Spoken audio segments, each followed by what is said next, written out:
Shalom, Barak de Yahweh, Bashim, Yahweh Shai, Bashim, Rakakadash. Much honors and respect to the apostles and elders of Great Millstone, and to all the brothers out there doing this work in sincerity and truth, rightfully dividing the word of truth. I say, Shalom. All right, this lesson is going to be a breakdown of John 3:16, and of course, we are always dealing with prophecy.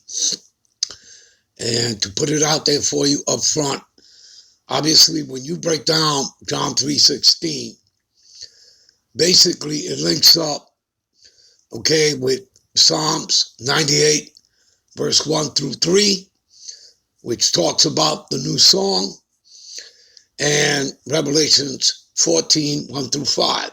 Again, the new song. And only the 144,000, starting with them because they're the ones, again, that are making these videos, starting with our elders on down. And it starts with them and go out and street teach, all right? So it's them that are bringing the new song, all right? The true understanding of the scriptures, all right? Onto even the great multitude, okay? Because again, the Lord is only dealing with the elect of Israel, or 1/3. All right, so without further ado, we're going to prove all that to you. We're going to show it to you. All right. We're going to get into the comforter and what it means to have the comforter. And we know that the scriptures are the comforter, but along to go with the scriptures, the testimony, the word, you have the Holy Spirit. So the Holy Spirit, the Rakakadash, has to be supping with you. So we're going to go into that. So we're going to start here first, then the comforter, then we're going to get into St. John 3:16, particularly the word world, that it's not talking about the whole world. If that's the case, the word there would be oikomeni, and it's not. It's cosmos. And that's the difference, all right? Plus what it's telling you, okay? So let's get to it. We're going to start here in Isaiah, the 8th chapter, and we're going to read 14 and 15 verses to show you that, not just John 3:16, but many other scriptures throughout the scriptures are stumbling blocks. And I'm not just talking about for the heathen, all right, the other nations, for the Edomites, plus the other 16 heathen nations. No, also the 2/3 of Israelites, all right? It becomes a stumbling block for them. Okay, so he shall be a sanctuary. Who's the he? That would be Yahushua, because again, nobody cometh unto the Father but by him. He shall be a sanctuary, but for a stone of stumbling, right? And for a rock of offense to both houses of Israel, right? Northern, southern kingdom. But it's talking about basically the 2/3. That's what it's talking about. All right? Because the Lord is not dealing with them. All right? Their destiny, if they're not in the circle, in the council of Yahweh Yahushai, then their destiny is that they're going to die on this side and be brought back into the kingdom as the children of the elect. All right? And you read that. Again, there are many precepts, but for example, what tells you that is Zechariah 13, 8 and 9. All right? All right, so he's a stumbling block, a rock of offense to both houses, northern and southern kingdoms, for a jinn, okay? Which means this, he's a trap, okay? He's a snare. That's what jinn means. See, a jinn and for a snare to the inhabitants of Jerusalem. Again, talking about the 2/3. And many among them shall stumble, talking about the 2/3, as well as, the other heathen nations, and fall and be broken and be snared to be taken. You see? All right? To be destroyed. All right. Let me give you a precept to this. Let's go to Romans 11:9. All right? All right, Romans 11:9. And David, right, winds up being King David, saith, let their table be made a snare, right, or a gin, and a trap, and a stumbling block, and recompense unto them. For what? For their wickedness. Okay? You understand, people? All right. We're going to head on to, let's go to St. John 14:16 and get into the Comforter. Give me a minute. We're going to go to the blue letter for that. All right, this is St. John 14:16. All right. I'll even read you 17. But the point, we're going to go into the word comforter. All right. I'll start at 15. If you love me, keep my commandments. Now, again, you're not going to be perfect because you're in this flesh. Okay. But you make an effort and you do your best to keep the commandment. And nobody's going to keep the commandments perfectly. There are over 613 commandments in all right? But you make an effort, all right?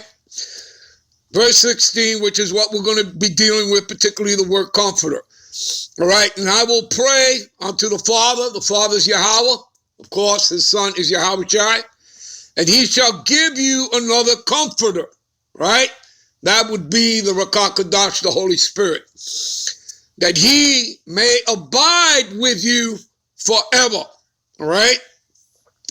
Verse 17, even the Spirit of truth, who is Yahweh Shai, who's also known as the Spirit of prophecy, right? He's the door, he's the way, he's the life, right?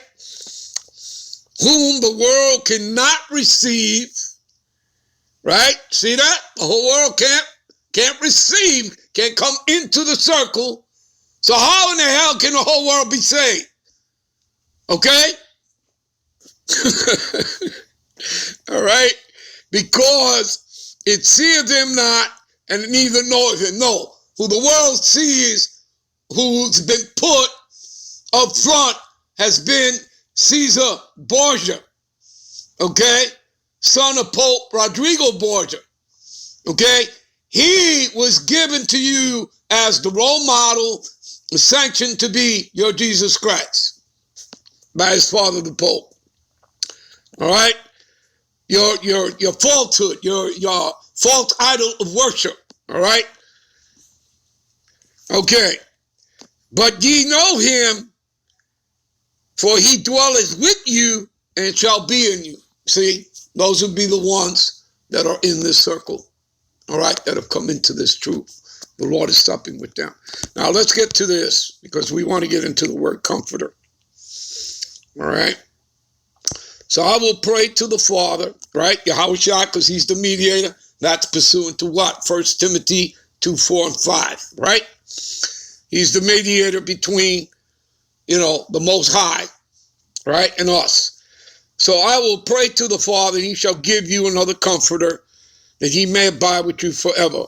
So we want to get into the word comforter to show you. And this is what this is all about, people. You get into the words, the etymology of words, in the Greek, in the Hebrew, in the Latin. Okay? Strong's G 3875. Parakletos. Parakletos. This is how you get the wisdom, the knowledge, the understanding through your precepts, through the etymology of words. Okay? And this is how you get through the parables, the dark sayings, right? The allegories, the symbolism, and the prophecies. This is how you do it. But you need the Holy Spirit to sup with you. All right? That's how it works, people. I want to go right to the point. All right? So what is the comforter? See? Of the Holy Spirit destined to take the place of Yahweh Shai, the Mashiach, right? With the apostles, right? What does it say here? After his ascension to the Father, right? Which we read about in Acts, the 1st chapter, around the 9th verse there, right? He was taken up into a chariot, right? To a cloud. That's a metaphor for the chariot. Chariot of the Lord, what they call UFOs, UAPs. All right. So to lead who? The apostles, those that are in the truth, right? To lead them to a deeper knowledge of the gospel of truth. And what does the gospel mean? Good news, yeah. Good news for the Israelites as a whole, even better for the elect, because that's who the Lord is dealing with. All right, because that's who he's coming back for. All right, bad news for 2/3 of Israelites, as it is bad news for Esau, Edom, the Edomites, the white man, plus the other 16 heathen nations, because they're all going into captivity. All right, and that's after he kills most of them anyway.